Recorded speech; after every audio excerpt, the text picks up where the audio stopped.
Buenos días. Esta sesión tiene como objetivo revisar el conocimiento necesario para pasar el examen de certificación de InterSystems para interoperabilidad de HL7.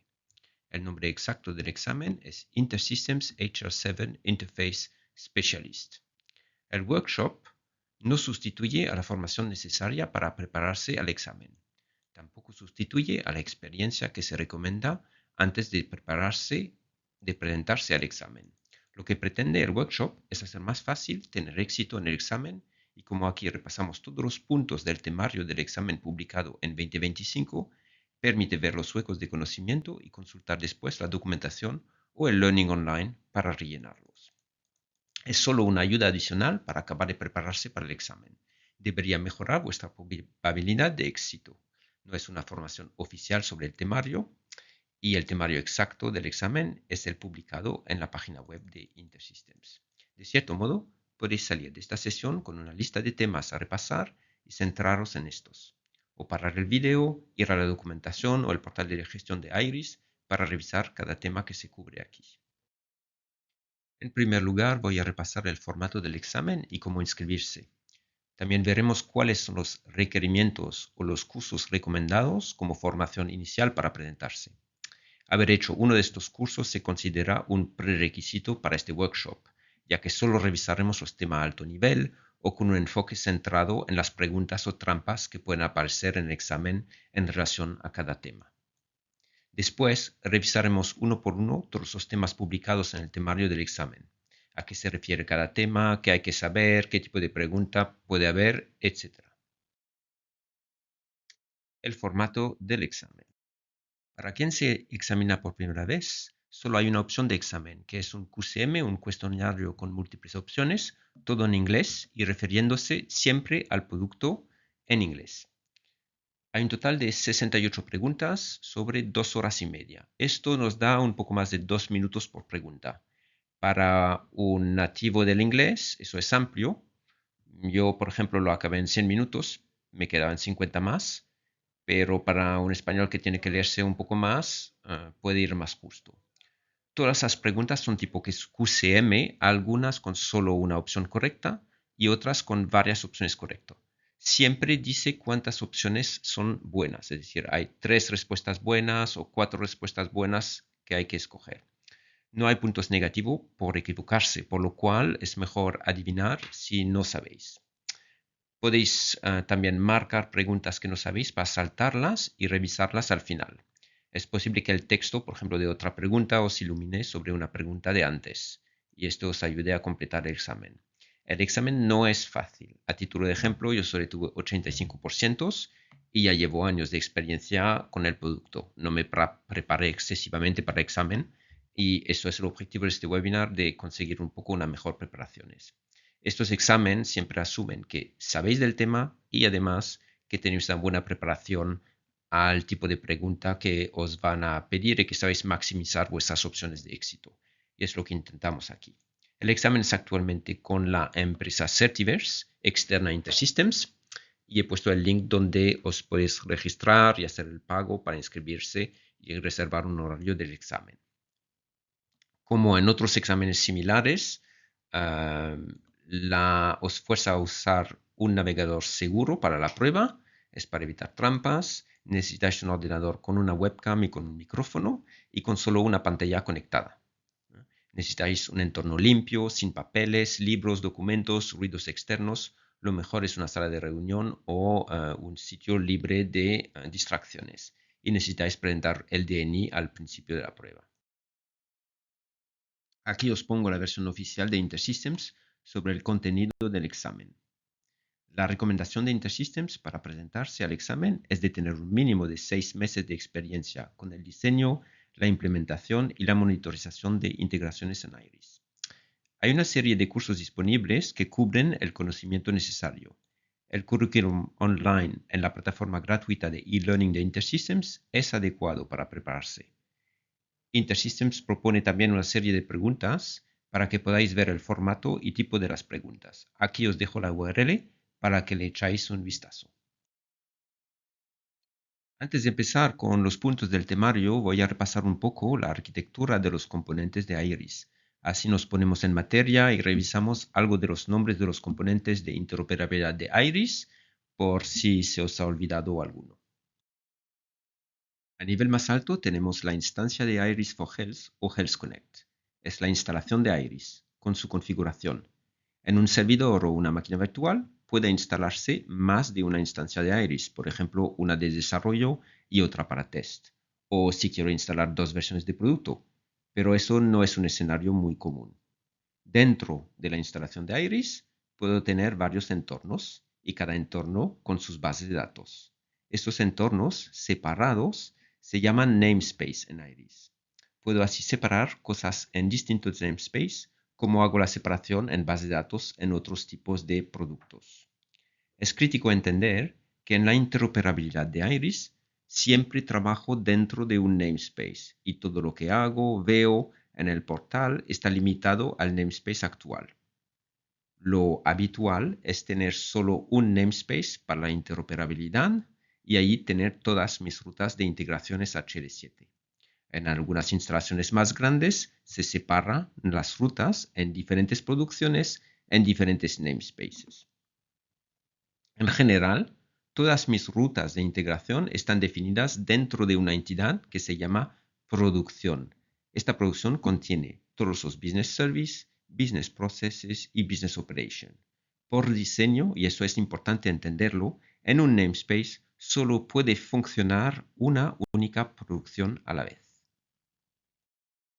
Repasemos la arquitectura para los componentes preconstruidos de HL7. En entrada hay los Business Services. Reciben datos de las aplicaciones externas a través de los Inbound Adapter. Por ejemplo, hay adaptadores de HL7 para ficheros, para FTP, para SOAP, para HTTP y para TCP. Anotar que no hay, por ejemplo, adaptadores de HL7 para REST ni para ODBC-JDBC. Es en el Business Service que se asigna el esquema HL7, es decir, la versión 2.3.1 o 2.5 del mensaje que entra. Es un parámetro de configuración del Business Service. Anotar que el mensaje puede contener una versión en el segmento MSH, el Message Segment Header, pero esto no es suficiente. Hay que especificar en el Business Service cuál es el esquema que se asigna a los mensajes. En principio, tenemos un Business Service distinto para cada aplicación que se conecta a Iris. El Business Process orquesta las operaciones. Puede ser simplemente un enrutador de mensajes HL7 que aplica una validación primero, después unas reglas de enrutamiento, las routing rules, y aplica transformaciones de mensajes, data transformation, antes de enviar los mensajes a uno o varios business operations. O el business process puede ser más complejo, con código BPL a medida que hace operaciones más complejas. Después, el business operation de HL7 recibe un mensaje y con la ayuda de un outbound adapter, los hay de TCP, HTTP, fichero, FTP y SOAP, envía el mensaje a la aplicación de destino. Y con esta intro podemos pasar al temario importante de este workshop. Vamos a revisar los temas en detalle uno por uno. Hay un total de 67 puntos específicos a revisar. Y si os habéis fijado en lo que he comentado hasta ahora, el test tiene un total de 68 preguntas. Es decir, sobre cada tema que revisaremos debería haber una pregunta en el test. Yo empecé a revisar el temario detallado después de hacer el examen y mi impresión es esta, que hay una relación bastante estrecha entre el temario y las preguntas, de casi 1 a 1. El temario está agrupado en 3 grandes grupos. El primer grupo, diseño de producciones HL7. El segundo grupo, implementación de estas rutas de integración HL7. Y finalmente, resolución de problemas operacionales que nos podemos encontrar en producciones HL7. InterSystems tiene una guía de mejores prácticas que está en la documentación y la revisaremos un poco aquí. Algunas de las preguntas están enfocadas desde el punto de vista de mejores prácticas, es decir, hay varias posibilidades de diseño, implementación o resolución de problemas que funcionan, pero InterSystems recomienda hacerlo de una manera específica Y esto es la respuesta correcta para el examen. Pensar en esto para los de vosotros que tenéis mucha experiencia práctica y menos teoría, tal vez tenéis costumbre de hacerlo de otra manera. Primera sección, el diseño de producción según las recomendaciones de mejores prácticas de InterSystems. Punto 1. Determinar las producciones y los namespaces necesarios. Aquí es importante recordar que solo puede haber una producción activa por namespace. En general, se añaden muchos circuitos o integraciones HL7 dentro de una misma producción. Aunque haya docenas de sistemas conectados, no hace falta más de una sola producción dentro de un namespace. Si esto crece mucho, como por ejemplo centenares de integraciones, se puede separar y entonces serían n namespace, pero con una producción en cada namespace. Y dentro de cada namespace y producción tendremos varios componentes, los business service, business process, business operation.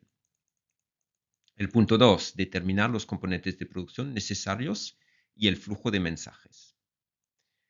Entonces aquí la entrada se hace en el business service. Un business service puede llamar a un business process o a un business operation directamente. Un business process puede llamar a otros business process y o a varias business operation. Y aunque no sea muy común, un business operation, especialmente uno que no sea de HL7, puede llamar a otro business operation. Lo normal sería hacer un business process que llame a los dos BO, pero es posible desde un BO llamar a otro. Aquí lo que es importante es lo siguiente. Un business process no llama a un business service, aunque un business process puede devolverle una respuesta. Un BO tampoco puede llamar a un business process. El inbound adapter es el que llama al business service y el business operation usa o llama un outbound adapter. En las preguntas posibles del examen hay opciones que ya se pueden eliminar por estos casos imposibles. Determinar los requerimientos de la producción a partir de las especificaciones de interfaces. El punto 3. Una aplicación externa que envía datos requiere de un business service. En general, tenemos un business service separado para cada aplicación distinta que llama a Iris. Un business service puede recibir distintos tipos de mensaje HL7, como ADTs para admisiones, SU para citas de una misma aplicación, en las mismas versiones de HL7.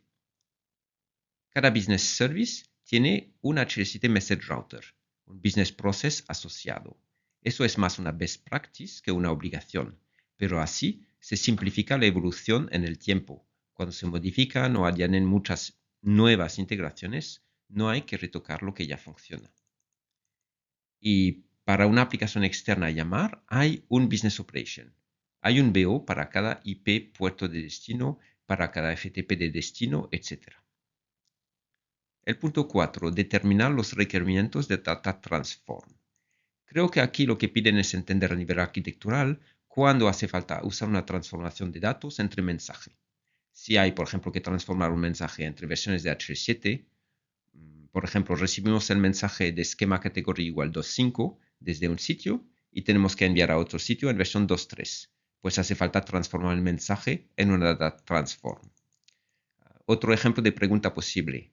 Hay una aplicación que envía varios mensajes, por ejemplo, ADT-A01, SUS12, y hay que hacer en ambos casos el mismo cambio sobre el contenido del segmento PID.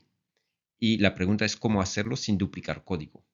La respuesta sería hacer una subtransform sobre el segmento PID y después, desde ambas data transform, hace falta una para el ADT y otra data transform para el SIU, se reutiliza la subtransform. Punto 5. Entender los valores del setting de validación de un business process o message router. A la derecha he puesto la documentación del parámetro validation que hay en un message router. En el examen, la doc se muestra en pantalla para la pregunta. No hace falta memorizar esto. Y por el número de opciones posible, hay muchas preguntas complejas posibles, pero creo que es suficiente centrarnos en los casos más comunes. El valor por defecto puesto en la validación es 1 o dm-z, que son equivalentes. Esta validación se aplica al mensaje antes de ejecutar las reglas de enrutamiento y las data transforms. Si el mensaje falla la validación, no se va a enviar a ninguna parte. Como máximo se enviaría al Business Operation definido como Bad Message Handler. Este Bad Message Handler es otro parámetro en el Business Process, en el Message Router. Permite decir qué hacer con los mensajes que tienen un error de validación justamente. Con DM-Z, el mensaje debe tener un doctype. Para tener un doctype es necesario que el Business Service le haya asignado un Message Category. Lo mismo si usáis el Testing Service para enviar manualmente un mensaje al BP desde el portal para probar, hay que rellenar el campo doctype al enviar el mensaje. Con el M, si hay segmentos obligatorios que faltan o segmentos que sobran según la definición del Message Category, tiene que dar un error. Y después con el "-Z permite segmentos Z al final, aunque estos no estén definidos en el Message Category asignado. Estas opciones por defecto no validan si los campos dentro de un segmento sobrepasan el tamaño máximo, si cumplen las restricciones de Code Tables, si faltan campos obligatorios, etc. Estas serían las opciones L, R, que harían este tipo de validación menos común. Punto 6. Diseñar reglas de enrutamiento. En estas preguntas, yo he tenido el antiguo editor de reglas, el que estoy mostrando aquí en mi examen. Hay que entender la estructura general de un conjunto de reglas. El motor ejecuta todas las reglas para un mensaje. Si se cumple una regla que contiene un return, no se evalúan más reglas para el mensaje. Para el conjunto de reglas arriba, un rule set, hay un effective begin y un effective end. Esto permite definir reglas que solo empezarían a entrar en funcionamiento después de una fecha para preparar un upgrade o puesta en marcha, por ejemplo. Para cada regla del rule set hay un disabled y un constraint. Si está disabled igual true, la regla ya se saltaría. El constraint es como una condición, un filtro que restringe a qué mensajes la regla aplica. Si se informa source, por ejemplo, la regla solo se ejecuta por los mensajes que provienen del business service o business process que está indicado como source. Esto es también una trampa cuando se hacen pruebas de la regla y se reenvía el mensaje desde el testing service. La gente piensa en rellenar el contenido HL7 del mensaje, pero si no se informa el campo source al reenviar el mensaje y hay esta constraint en la regla, pues nunca se va a aplicar. Otros campos del constraint son schema category, que es la versión de HL7, y el doctype, que es la estructura del mensaje, y el document name, que es el evento exacto del mensaje. Es importante, si quiere que en el when de la regla poder poner una condición sobre un campo HL7, es importante haber informado el schema category y el doctype, porque esto es lo que permite hacer el parseo del contenido del mensaje para aplicar la condición en el when. A nivel arquitectural hay que entender lo siguiente, creo. Un return fuerza que se acabe todo el procesamiento con este mensaje.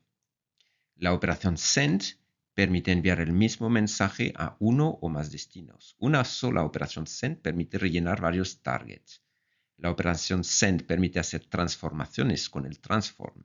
Si para una condición se tiene que transformar y enviar a dos destinos, una sola operación send es suficiente. Si se quiere aplicar una transformación distinta para cada destino, necesito dos líneas distintas con el transform y con el send.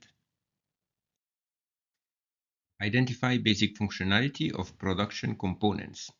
Aquí hay que identificar la funcionalidad básica de los componentes de la producción. Vamos a revisarlos. El Business Service es de entrada. El Business Service de HL7 puede devolver una CK a la aplicación que le llama y el Business Service envía el mensaje HL7 al componente siguiente de la producción, como informado en su parámetro de configuración Target Config Names. Un Business Service lee de un puerto TCP o lee ficheros de un único directorio. En general, procesa una fuente de datos. También se le puede asignar solo un esquema HL7 o versión. No puedo tener un Business Service de HL7 que lea algunos mensajes de versión 2.3 y otros de versión 2.5.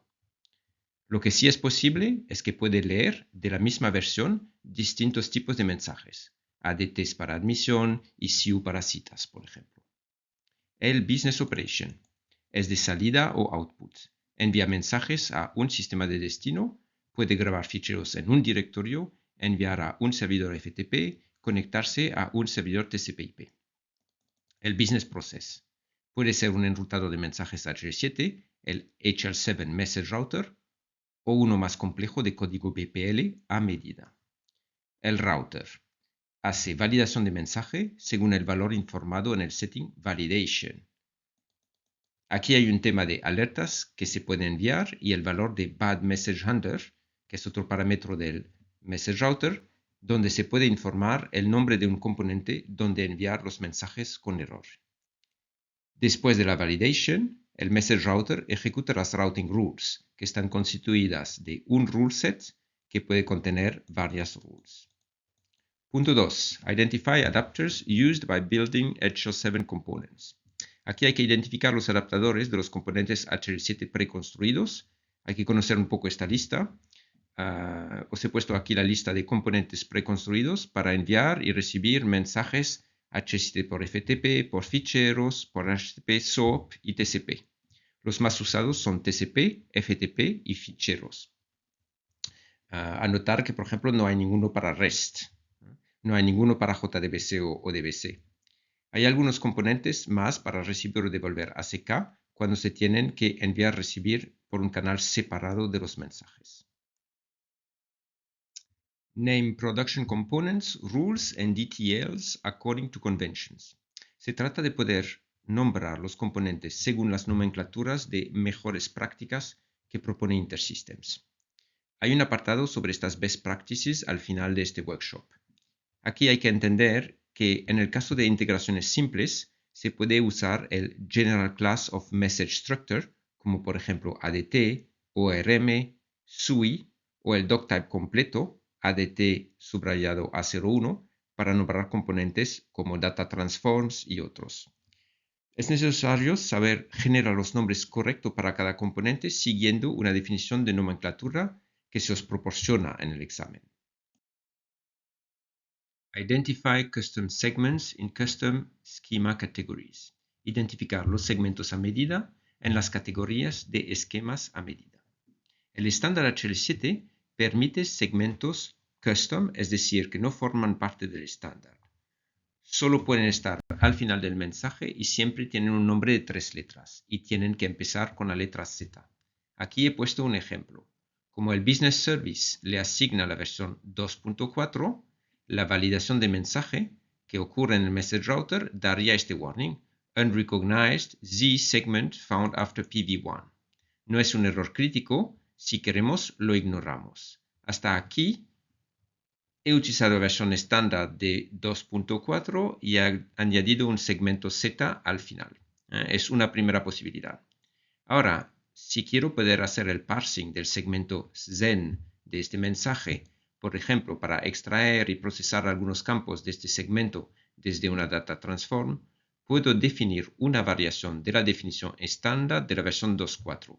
Defino un custom schema que hereda de la versión base 2.4 y en este custom schema defino la estructura del segmento Zen con el detalle de los campos. Esto me permite definir custom schemas con cualquier nombre de segmento de 3 letras en cualquier posición del mensaje. No estoy entonces limitado a segmentos que empiezan con Z y segmentos Z al final del mensaje como en el estándar HL7. Determine where sample messages deviate from schema requirements. En este caso, lo que piden es ser capaz de leer un mensaje HL7 y comparar su estructura con la definición de mensaje en el esquema asignado, en este caso 2.4.